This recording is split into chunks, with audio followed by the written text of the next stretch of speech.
dan tidak bukan adalah doa. Maka senjata mukmin yang paling ampuh adalah doa, bukan nak lawan dengan siapa-siapa. Senjata ni adalah sebagai perisai, pemeliharaan kita daripada tidak terjebak dengan kejahatan-kejahatan yang ada. Oleh kerana itu kita selalu disuruh untuk berdoa. Allahumma inni a'udzubika min syarri nafsi. Ya Allah, aku minta lindung dengan engkau daripada kejahatan diriku. Diri kita ni pun ada benda-benda yang tak elok, kita minta doa, kita minta jauh. Oleh kerana itu kita berdoa. Wa a'udzubika min syarri ghairi. Aku minta lindung daripada kejahatan lain daripada aku. Jin ada, manusia ada, iblis ada. Maka kita kena banyak berdoa supaya menjadi perisai, dan insya-Allah kita selamat dan kita dapat menjalani dengan yang terbaik. Maka ibadah kita, kehidupan kita semuanya selamat. Selamat daripada apa? Selamat daripada amalan kita tercalar. Yang kedua, selamat daripada amalan kita rosak. Amalan kita tercalar sebab apa? Sebab kadang-kadang kita buat, ada juga di sela-sela itu sesuatu yang merosakkan kekhusyukan kita. Kemudian amalan kita rosak disebabkan amalan yang kita buat dah berbulan-bulan tiba-tiba rosak. Rosak maksudnya tak boleh dituai lah. Kan Nabi SAW perumpamaan amalan yang kita buat atas dunia ni adalah seperti tanaman. Maka kita nak tuai nanti di akhirat, maka tuai, masa tuai tu jangan tuai yang rosak. Tuai yang rosak tak ada manfaat. Maka tuai yang sihat. Maka di sana ada amalan-amalan yang boleh rosak, yang kita tak maulah kita minta lindung. Jadi tuan-tuan dan puan-puan, malam ni kita sambung balik perbicaraan. Rasa-rasa 2 bulan kot, no? Hari tu tak berapa nak sihat, hari ni alhamdulillah. Jadi siapa yang ada buku ni, muka surat 6, iaitu perbicaraan nombor siri tepi itu adalah nombor 2 lah. Nombor 2, iaitu bab yang pertama berkaitan dengan ikhlas. Tuan-tuan dan puan-puan yang dirahmati oleh Allah Subhanahu wa taala, qala al-musannif rahimahullah wa nafa'ana bi ulumi fid dharain amin. Berkata penyusun kitab ini Al-Imam Nawawi rahimahullah dalam kitabnya yang sudah diterjemahkan, kami riwayatkan bahawa As-Sayyid Al-Jalil Abu Ali Al-Fudail bin Iyad rahimahullah taala, Imam Fudail bin Iyad, ini kata beliau meriwayatkan, Imam Nawawi meriwayatkan bahawa Al-Imam Fudail bin Iyad mengatakan apa? Meninggalkan suatu perbuatan kerana manusia adalah riak, dan mengerjakan suatu perbuatan kerana manusia adalah syirik. Sedangkan ikhlas bererti Allah menyelamatkanmu daripada kedua benda tu, syirik dan riak. Imam Fudail kata apa? Meninggalkan sesuatu perbuatan yang baik kerana orang, kerana manusia, dinamakan riak. Kita nak buat dah, tapi kita tak jadi nak buat. Sebab apa tak jadi nak buat? Nanti takut ada orang kata kat kita. Maklumlah, baru balik haji kan, baru balik umrah. Sebelum ni taklah pernah pakai jubah kan, pakai baju Melayu kita lah, biasa kain pelikat. Balik daripada Mekah, umrah ke haji ke, kalau aku tak pakai jubah, kalau aku tak lilit serban, agak-agak janggal, tak patut kan. Baru balik haji tak patut kalau aku tak pakai serban. Nampak tak di situ? Dia pakai serban kerana siapa? Kerana sunnah Nabi ke? Kerana tak patut kalau orang tengok, baru balik haji, tengok-tengok pakai macam biasa. Taklah nampak kelainan. Kalau aku tak pakai nanti Macam mana pula? Mungkin orang kata, dah baru balik mana serban. Contohlah kan. Jadi dia pakai tu serba salah, bukan kerana sunnah, tapi dia pakai kerana segan daripada orang lain. Segan daripada orang lain, nanti takut orang kata, apa baru balik haji, serban mana? Jadi dia pun pakai. Maka dia pakai serban tu kerana segan dengan orang, maka perbuatan dia itu, kalau ikut pengamatan Imam Fudail bin Iyad, beliau mengatakan itulah riak. Kenapa riak? Maksud riak, buat sesuatu nak menonjol kepada orang lain. Maknanya dia buat perbuatan kebajikan kerana segan dengan orang, lalu dia buat. Maknanya kerana seseorang, kerana masyarakat dia. Maka akhirnya apa yang terjadi? Riak sudah timbul dalam hati dia secara tak sedar. Itulah yang disebutkan sebagai syirik khafi, syirik yang halus, yang tak sedar dia berada dalam diri kita, maka benda tu boleh berlaku. Jadi tuan-tuan dan puan-puan dan dirahmati oleh Allah, kita dalam bab kitab Al-Azkar ni yang first kali Imam Nawawi letakkan apa? Bab ikhlas kan. Jadi kita sembang bab ikhlas tak habis lagi. Kerana bab ikhlas ini disertakan dengan hadis yang innamal a'malu binniyat hari tu sebagai ingatan kepada pembuka bicara sebuah kitab. Tak kiralah kitab fiqh ke tasawuf ke apakah, innamal a'malu binniyat, hadis tadi tu dan perbicaraan ikhlas tu memang pembuka tirai sebuah kitab. Sebagai apa? Sebagai ingatan kepada orang yang mengarang, menyusun. Dalam masa yang sama sebagai ingatan kepada kita yang membaca. Mula-mula kali kita nak baca, pup, kita disentuh. Ingat niat kamu, pup, kita disentuh dengan dalam hati kita ni. Jangan lupa, sebab kita ni suka lupa. Jadi diingatkan, ikhlas, buat amalan ikhlas. Bukan kita tak tahu, buat amalan mesti ikhlas, tapi diingat di awal tu supaya orang yang mengarang, orang yang membaca tersentuh dan dia pun ingat. Bila ingat, itulah kebaikan. Bila kita lupa, habis. Jadi kita kembali kepada kata Imam Fudail bin Iyad, kalau kita buat satu perbuatan kerana seseorang, kerana manusia, segan dengan dia dan seumpamanya, takut dia kata, maka itulah riak. Riak. Biasanya kita faham, riak ni kita duduk tengah buat perbuatan tu. Betul tak? Aku buat perbuatan kebajikan, nanti orang nampak aku buat, ting, contoh. Kan? Orang kenal aku, bila aku buat kebajikan sekian, orang tahu nama aku. Okey, itu jelaslah riaknya. Tapi yang ni, dia segan, dia malu kalau dia tak buat. Sebab apa? Takut mungkin orang pandang serong dekat dia, seperti contoh yang saya buat tadi tu. Hari Jumaat contoh, hari Jumaat,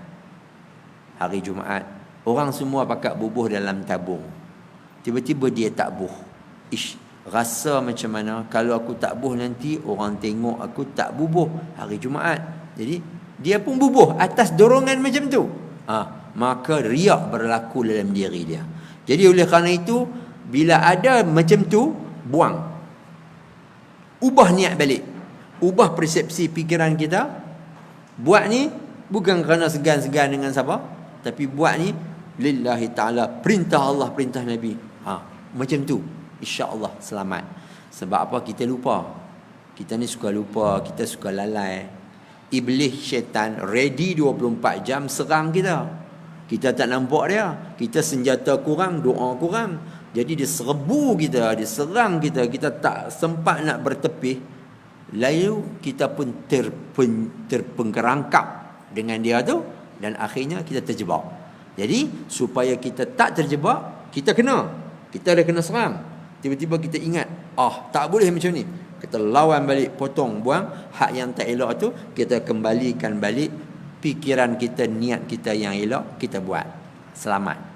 Itulah cara jalan dia untuk kita nak menangkis segala dia punya, orang panggil apa tu, serangan-serangan iblis syaitan yang tak nampak tu. Jadi tuan-tuan dan puan-puan, senang ceritalah. iblis syaitan ni, dia 24 jam dia serang kita. Kalau boleh dia nak kita tinggal terus yang baik. Kalau boleh tu first kali dia mau, kalau boleh kamu jangan buat langsung yang baik ni. Hak tak baik, bagus buat. Kalau tak mampu, dia tak mampu nak goda seseorang tu, nak serang seorang tu untuk tinggal, kawan tu tetap buat juga, orang tu tetap buat juga, dia akan usaha lagi supaya apa? Supaya apa? Amalan dia tercalar. Dia ganggu macam-macam, riak lah apalah, dia ganggu macam-macam. Tu nampak tak? Macam-macam dia ganggu. Okey, tak berjaya juga. Kawan ni habis amal ibadat dia dengan terbaik, diganggu pun tak jam makan, tak jalan. Lalu yang terakhir, dia akan apa? Dia akan rosakkan amalan kita. Dia akan makan masa lama. Dia nak rosak amalan kita macam mana? Dia serang kita lah. Dia serang kita sehingga kita mungkin mengungkit kebaikan yang kita buat setelah sebulan, 2 bulan, 3 tahun lepas. Kita mengungkit hari ini amalan yang kita buat 3 tahun lepas. Contoh, kita mengungkit, ataupun kita mengungkit lah, senang cerita. Akhirnya amalan tu rosak sebab kita mengungkit. Ataupun kita ada perbuatan yang tak elok, seperti hasad, dengki dan seumpamanya. Setelah berapa tahun tu lama, tiba-tiba ada perbuatan macam tu, habis amalan kita membusuk. Jadi rosaklah amalan tu. Jadi cukup membimbangkan kita kalau kita tak nampak situasi bagaimana iblis mengganggu manusia supaya riak lah apalah semua apa tu. Kalau kita tak alert benda macam tu, kita diserang dan kita terperdaya. Jadi oleh kerana itu, kita kena ingat, kita diserang dan kita dapat menangkis. Okey, teruskan. Jadi Imam Al-Fudail bin Iyad kata, kalau kita buat satu perbuatan kerana manusia, kita tinggal kita tinggal, maka riak. Dan mengerjakan satu perbuatan kerana manusia adalah syirik. Kalau kita buat kerana orang, syirik. Apa maksud syirik? Menduakan Allah. Sepatutnya Allah Ta'ala, kita buat amal ibadah, first kita kena fokus kepada dia, hanya dia sahaja. Kita kata lillahi ta'ala, kerana Allah, tak ada yang lain dah. Memang kerana dia. Bukan kerana siapa-siapa, bukan kerana pujian, bukan kerana celaan orang. Tak ada benda tu. Memang kerana perintah Allah, perintah Rasul. Titik. Takat tu je. Tiba-tiba kita buat kebajikan kerana segan dengan orang, kerana ada anasir luar yang menyebabkan kita buat, kerana kita nak menunjuk diri kita dan seumpama macam-macam, maka itu namanya menduakan Allah ataupun syirik dalam amal ibadah kita. Jadi tak sesuai lah dengan kita kata la ilaha illallah wahdahu la syarikalah, kan? Tidak ada Tuhan yang sebenar disembah melainkan Allah, dan tidak ada syirik bagi dia. Hanya dialah yang esa. Tiba-tiba kita buat ada benda tu. Jadi tak sesuai kita ungkap macam tu, perbuatan kita tak sama dengan ungkapan. Dan benda ni tuan-tuan kadang-kadang berlaku. Memang kita mengatakan begitu, tapi tindakan kita ni kadang-kadang ada juga anasir-anasir yang boleh membawa kepada riak. Maka buat macam mana andai kata berlaku, istighfarlah. Kadang-kadang orang puji kita kan, puji, terbanglah juga sikit sebanyak kadang-kadang. Kalau ku puji melayup tu, oleh sebab itu kalau dalam majlis jangan puji orang lebih-lebih. Sebut biasa-biasa sudah. Sebab apa? Kita tak mau dia terjebak angkara kita. Dan mungkin dia tak suka. Kalau dia itu orang soleh, mungkin dia tak suka. Walaupun dia ada jawatan tertentu, dijemput, tiba-tiba kita puji dia melangit, mungkin dia tak suka. Kerana apa? Dia ada hak untuk membantah. Sebab apa? Boleh menjerumus dia kepada benda yang tak elok. Jadi oleh kerana itu, tuan-tuan yang dirahmati oleh Allah Subhanahu Wa Taala, teruskan. Okey, habis. Sedangkan ikhlas tu selamat diri daripada riya dan syirik. Tak ada yang tu, tak apa. Maka ikhlaslah. Kita nak tahu macam mana diri kita ikhlas ke tak ikhlas. Tak ada riak, tak ada syirik, maka ikhlaslah. Oleh kerana itu ikhlas itu sirrun. Nabi pun ada sebut sirrun min asrarillah, rahsia daripada rahsia Allah yang kita pun tak tahu kita ni ikhlas ke tak. Kita pun tak tahu. Aku sembahyang maghrib tadi kerana Allah, betul ke ikhlas 100% ataupun tak? Kita pun tak tahu. Allah yang maha mengetahui. Itu rahsia daripada rahsia Allah. Cuma kita berusaha supaya kita fokus, ikhlas, dan tidak ada anasir yang merosakkan amal ibadah kita. Sedekah kita, infak kita, apa saja yang kita buat kebajikan atas dunia ni, untuk diri kita dan untuk siapa-siapa pun, kita minta supaya kita ikhlas. Apa maksud ikhlas? Tak ada riak, tak ada syirik tadi, pure kerana Allah. Maka insya-Allah ikhlaslah. Tapi kita tak yakin adakah kita ikhlas, sebab dia rahsia daripada rahsia Allah. Kita cuma minta dan kita serah kepada Allah. Kita buat apa yang wajar. Sudah, titik, sampai dekat tu. Andai kata kita tahu ada tercalar di sana, maka kita kena buat apa? Minta ampun, bertaubat. Itulah dia keistimewaan kita manusia ni. Sebab apa? Manusia ni mana ada betul selalu. Manusia ni selalu salah, selalu silap. Sama ada bersangkut paut dengan dosa ke tak dosa ke, dia ada salah silap dia. Betul tak? Kita nak organize satu majlis, prepare siap-siap dengan, bila waktu kejadian ada juga. Betul tak? Ada juga, sikit tak banyak, banyak tak sikit. Ada. Itulah manusia. Jadi oleh kerana itu, dengan sikap manusia ni, walaupun Allah Ta'ala bagi manusia macam tu dan dia adalah khalifah orang penting, maka Allah Ta'ala bagi, disertai di situ supaya dia menjadi khalifah Allah, manusia yang terbaik. Allah sertakan apa dia? Taubat. Minta ampun kepada Allah. Minta ampun. Itu keistimewaan yang Allah bagi kepada manusia. Maka manusia sentiasa di atas. Ada andai kata manusia yang macam tu lah. Tapi kalau manusia tu dia lupa dan terus lupa, maka hak itulah yang kita kata yang dia punya taraf diri dia di sisi Allah turun tu. Dan Allah Ta'ala sebut inna akramakum indallahi atqakum, yang paling mulia di sisi Allah yang paling bertakwa. Adakah di situ menunjukkan manusia tak berdosa? Manusia berdosa. Kenapa yang paling mulia di sisi Allah yang paling bertakwa? Kerana kalau dia salah, dia buat apa? Dia minta ampun. Maka Allah pun naikkan darjat dia. Khairul khata'in at-tawwabun. Setiap anak Adam salah, dan sebaik-baik orang yang bersalah, apa dia? Minta ampun. Bila dia minta ampun, dia jadi terbaik tak? Senang. Tapi cakap senang je lah. Tapi berapa ramai yang buat salah menyesal. Berapa ramai yang buat salah dengan orang, sama ada orang tu seorang, dua ataupun ramai, sama ada dia buat salah dekat diri dia sendiri dengan Allah, berapa ramai yang bertaubat.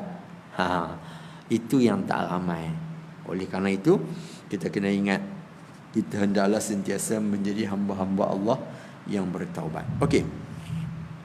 Jadi Imam Fudail bin Iyad bagi panduan dekat kita, ikhlas tu tak ada riak, tak ada apa tadi? Tak ada syirik, maka ikhlaslah. Tu pun kita tak yakin, tapi kita harap itulah keikhlasan yang ada pada diri kita. Selebihnya kita pasrah kepada Allah. Okey, seterusnya. Imam Haris Al-Muhasibi. Imam Haris Al-Muhasibi berkata, Imam Haris ni siapa dia? Pengarang kitab Risalatul Mustarsyidin, kitab tasawuf, kitab panduan hati, kitab penyuci hati. Nama dia Risalatul Mustarsyidin, Imam Haris Al-Muhasibi. Saya tak tahu ada terjemah ke tak yang dijual di pasaran, saya tak tahu. Kalau ada terjemah, eloklah baca. Tapi baca je lah. Kalau tak faham tu, buat nota bulat-bulat, pergi tanyalah. Jangan baca lain kali tak tanya lah. Sebab dia kata-kata yang bahasa ditinggi. Okey. Rahimahullahu ta'ala mengatakan, orang yang jujur adalah orang yang tidak peduli kepada penilaian orang lain terhadapnya selama hatinya tetap bersih. Tidak suka kepada pengetahuan orang lain akan kesulitan yang dia hadapi dalam beramal, dan tidak benci jika orang lain mencari keburukan amal perbuatannya. Itulah orang yang jujur. Apa maksud dia? Orang yang ikhlas. Orang yang ikhlas ni, apa dia? Imam Harith Al-Muhasibi sebut, orang yang ikhlas ni, yang pertama, dia tak peduli penilaian orang terhadap dia. Dia buat baik, dia tak peduli orang nak nilai apa dekat dia, orang nak kata apa dekat dia, orang nak komen apa dekat dia, dia tidak ada masalah. Kalau dia boleh terima, dia tak ada rasa pun malu ke, tak ada rasa pun rasa dia macam dipinggir ke. Andai kata dia dikritik, rasa macam dia dipinggir, dia tak ada rasa langsung perasaan tu. Itulah orang yang ikhlas. Bukan senang nak cari orang macam ni lah. Sebab kita ada hawa nafsu, kita ada keinginan. Orang kata kat kita sikit, apatah lagi kalau orang sebut diri kita di kalangan khalayak ramai dengan berkaitan kita yang tak elok. Kan? Allahu Akbar. Apatah lagi kalau di dalam Facebook lah, Insta lah, di viral hak benda-benda yang macam tu. Allah. Okey. Jadi dia tak peduli orang nak nilai diri dia, nak kata dia tak elok ke tak elok ke tak elok. Dia elok tapi orang nak kata dia tak elok. Tapi kalau dia tak elok, dia buat benda yang songsang, dia khalayak ramai, dia cakap tak elok, tiba-tiba orang nilai dia tak elok, dia pun relax. Maknanya dia tu, orang panggil apa, tidak ada perasaan dalam berkaitan tu. Bukan namanya ikhlas tu. Tu namanya apa? Degil. Namanya sombong, sebab dia bangga dengan keburukan yang dia buat. Ni orang elok, tapi orang pandang serong dekat dia, lalu dia tak ada masalah. Okey nah? Okey.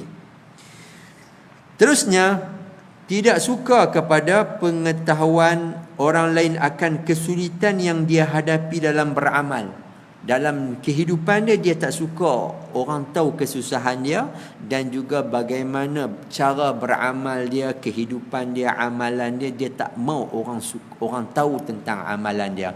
Andai kata dia orang soleh, rajin baca Quran, khatam seminggu sekali, 2 bulan sekali, sebulan sekali ke, dia tak maulah kalau orang tahu. Dan seboleh-bolehnya dia tak mau bagi tahu kata diri dia, andai kata diminta. Mungkin dia bagi tahu orang lain, dan dia tak mau dia ditonjol ke depan. Bukan senang nak cari macam tu. Dia ada banyak duit, dia bernama, dia membantu orang lain. Tiba-tiba dia tak mau nama dia ditonjol, dia tak mau nama dia dipapar. Memang bukan kerana apa? Bukan kerana apa? Melainkan kerana Allah. Tapi kalau dia menyumbang banyak, tiba-tiba dia tak mau nama dia dipapar, kerana apa?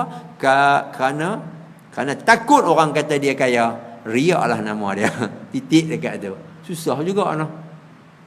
Jadi kena tahulah yang mana ikhlas, yang mana riak di situ. Jadi kenapa dia tak mahu dia ditonjol? Sebab dia takut apa yang dia buat itu tercalar ataupun rosak. Bukan kerana takut orang kata dia kaya tak. Titik macam tu. Itu barulah keikhlasan. Jadi benda ni sukar. Andai kata orang tahu, dia tak ada masalah. Nak buat macam mana? Dah orang tahu. Tapi dia tetap stay berdoa, ya Allah tetapkan keikhlasan, kejujuran di dalam aku dalam beramal. Okey, teruskan. Dan tidak benci jika orang lain mencari keburukan amal perbuatannya. Dia tak akan marah kepada orang yang cuba mencungkil keburukan kesilapan dia. Kalau kawan tu dapat berjaya menyungkil kesilapan dia, dia terima dan pasrah.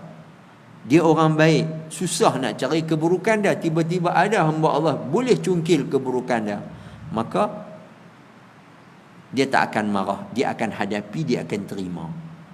Itulah yang berlaku kepada Juraish yang difitnah. Kan? Difitnah sebagai apa? Sebagai orang yang telah membuat perbuatan yang sumbang dengan seorang perempuan sehingga beranak, kan? Rupanya bukan dia buat. Kita tahu kesan daripada dia tidak mendengar, tak menjawab salam ibu dia ketika solat sunat. Tapi itu satu segi. Satu sudut, dia boleh menerima situasi dalam keadaan macam tu dan dia berusaha menyelesaikan masalah itu. Maka dia selesai. Itulah orang yang jujur, ikhlas. Dan Nabi SAW dan para sahabat pun, kalau kita tengok mereka orang yang jujur, yang ikhlas, buat apa pun tidak, bukan kerana apa, melainkan kerana perintah Allah, kerana suruhan Allah, suruhan Nabi SAW. Tidak ada yang lain melainkan itu saja. Jadi kalau kita nak supaya jujur amalan kita, iaitu seperti mana yang disebut di sini, iaitu kita tidak terkesan dengan cacian orang, tidak terkesan dengan pujian orang. Itu saja rumusan daripada tu. Kita tak akan terkesan dengan pujian orang. Kita buat baik, orang puji kita, kita tak terangkat lah, senang cerita. Kita biasa saja dan tak terasa apa pun di hati. Bukan senang, no? Nak maintain macam tu. Tu kena latihan. Yang kedua, tak terkesan dengan cacian orang. Kita buat benda elok dah, tiba-tiba orang kutuk kita, orang kata apalah AJK surau ni, kan? Buat kerja baik dah, tapi ada juga Masya Allah pedih telinga dengar. Maintain cantik, relax saja, tenang. Hak nak dapat macam tu bukan senang, kan? Ramai yang panas baran, ramai yang mulut lambat saja zap kena. Tapi Masya Allah tabarakallah, semua maintain cantik. Kenapa? Kerana dia sudah berjaya memenangi ataupun berjaya menguasai diri dia supaya dia jujur dalam tindakan kehidupan dia, dalam kehidupan dia. Allahu Akbar. Jadi tuan-tuan dan dirahmati oleh Allah, benda ni, ini sebagai ingatan untuk kita bersama.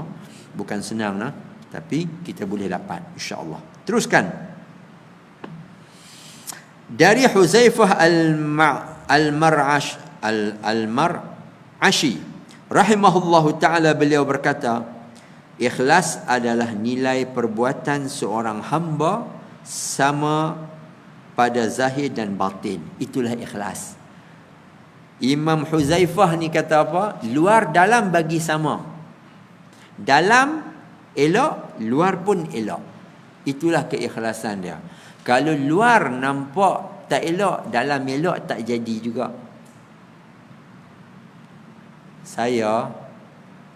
Kalau saya ni walaupun tak pakai tutup aurat, free hair, saya pakai seluar pendek, ataupun nampak saya macam ni terbuka sana sini, tetapi hati saya bersih, ikhlas kerana Allah. Agak-agak macam mana? Boleh pakai? tak sama. Luar dalam tak sama. Daripada pakai tudung, hati tak ikhlas, buat apa? Nampak tak? Dia keluar ayat tu supaya nak maintain dia punya cara pemikiran dia. Jadi tak boleh. Itu bukan ikhlas namanya. Itu tak ikhlas, tak betul. Okey. Jadi oleh kerana itu tuan-tuan dan puan-puan yang dirahmati oleh Allah Subhanahu wa taala, ikhlas ni luar dalam sama, sama. Jadi bagilah sama insya-Allah. Dan ikhlas ni tak perlu disebut saya ikhlas, tak perlu disebut. Kita nak bagi, kita bagi. Dia nak terima tak terima, itu dia punya pasal, tapi dia hak dia kena terima. Kita memberi, sudah. Kita tak payah mempertikai ikhlas tak ataupun tidak. Allahu Akbar. Azan dah sekejap. Kita bagi laluan dekat azan, nanti kita sambung sedikit insya-Allah.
Amin amin ya rabbal alamin wa sallallahu alhamdulillah bil alamin. Kita sambung sikit lagi.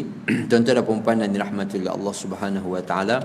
Kami riwayatkan iaitu Imam Nawawi rahimahullah bahawa Imam Abdul Qasim Al-Qushairi rahimahullahu taala berkata, ikhlas adalah mengesahkan Allah taala dalam ketaatan dengan niat yang tulus kerana Allah. Maksudnya dengan ketaatannya dia hanya ingin mendekatkan diri kepada Allah dan tidak kepada selain Allah, baik untuk dilihat makhluk, untuk mendapat pujian, untuk mendapat kebenaran dan sebagainya selain mendekatkan diri kepada Allah. Itulah dia ikhlas.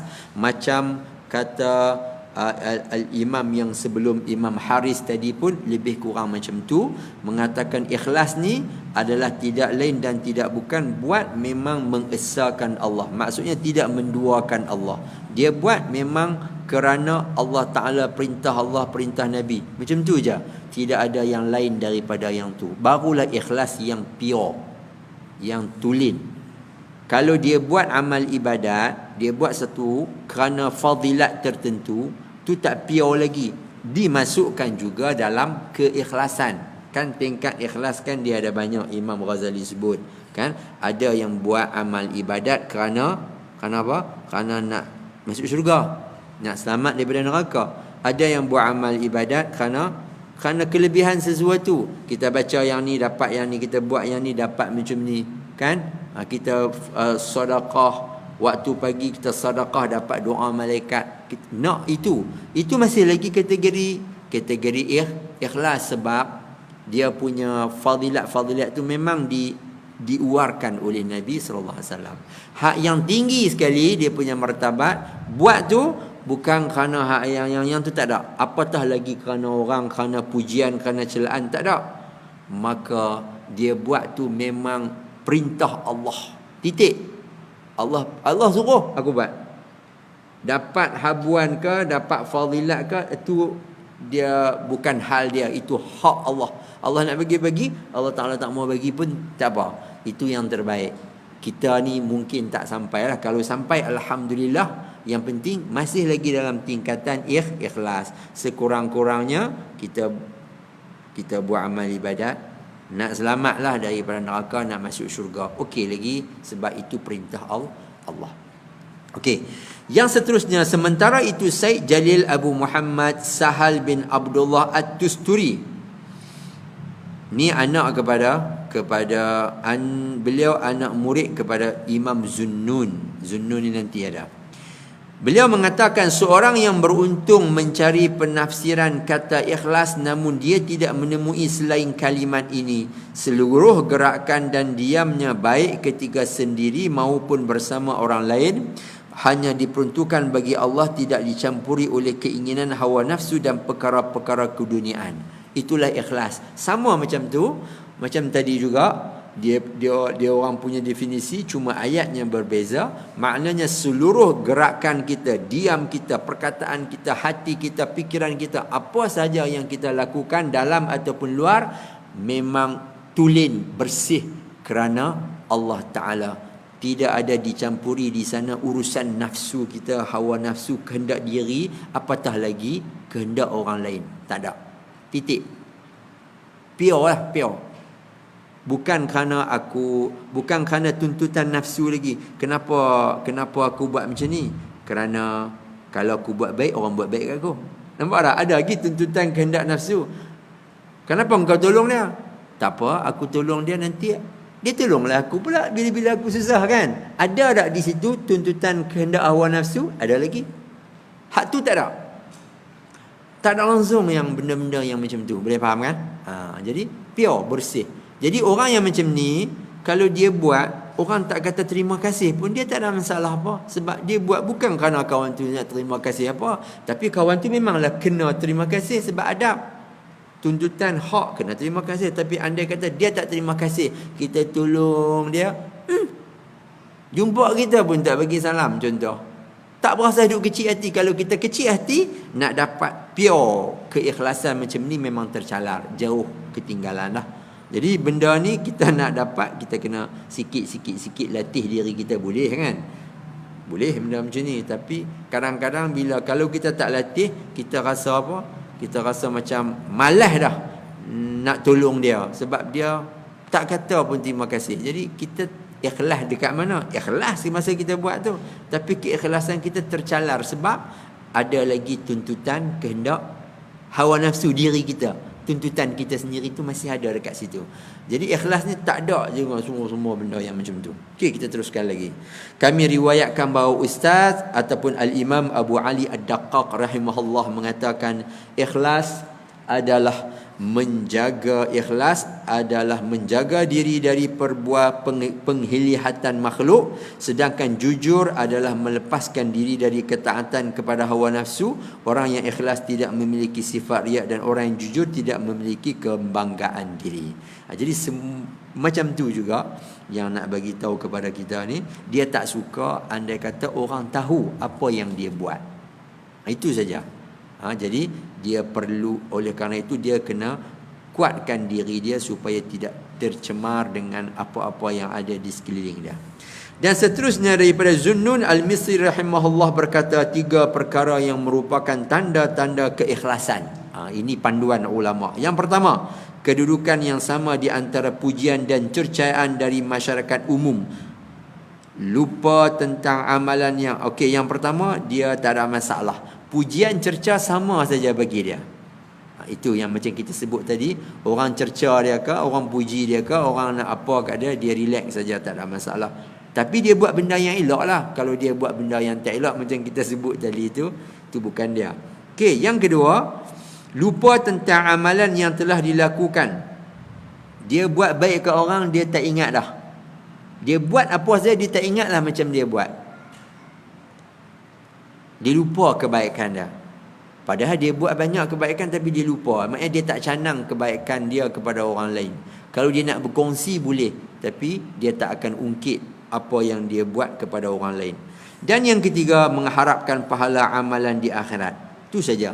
Dia tak mengharapkan pujian, terima kasih di dunia, tapi dia mengharapkan di akhirat. Tapi kalau orang puji dia, orang terima kasih dia tak ada masalah.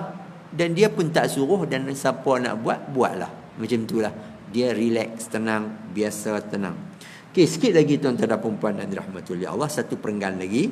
Dari Sahal At-Tusturi rahimahullah berkata, bau kejujuran tidak dapat dihidu oleh orang berkompromi dengan dirinya sendiri atau orang lain. Maksud dia macam tadi juga, iaitu tidak ada di sana titik-titik yang keikhlasan dia tidak ada yang bersangkut paut dengan tuntutan keinginan hawa nafsu ataupun tuntutan keinginan diri dia tadi tu.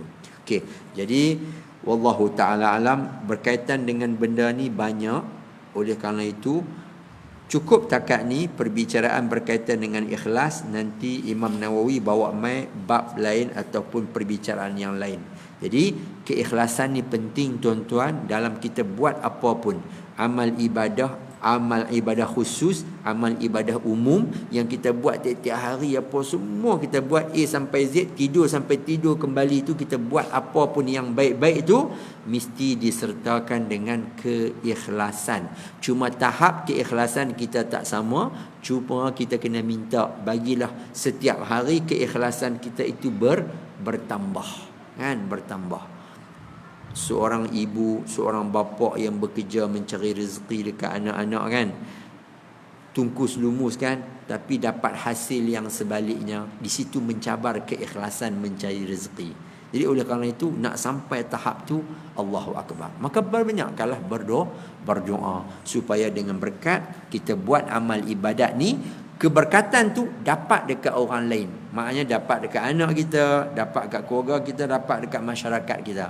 Berarti kalau rezeki yang kita dapat, kita sumbang kepada masyarakat, jadi berkat kepada masyarakat. Rezeki yang kita dapat, kita infak, kita nafkah kepada anak bini keluarga kita, kita doa supaya menjadi berkat kepada anak bini keluarga kita. InsyaAllah kita baik, mereka pun baik, kita dapat situasi kehidupan yang terbaik, maka tumbuhlah masyarakat yang harmoni terbaik, yang macam kita inginkan itulah. Wallahu alam. Cukup takat tu saja perbicaraan kita pada malam ini. Minta maaf di atas kekurangan. Subhanakallahumma bihamdika asyhadu an la ilaha illa anta astaghfiruka wa atubu ilaik. Bismillahirrahmanirrahim. Wal 'asri innal insana lafi khusr illa alladhina amanu wa 'amilus salihati wa tawassaw bil haqq wa tawassaw bis sabr. Assalamualaikum warahmatullahi wabarakatuh.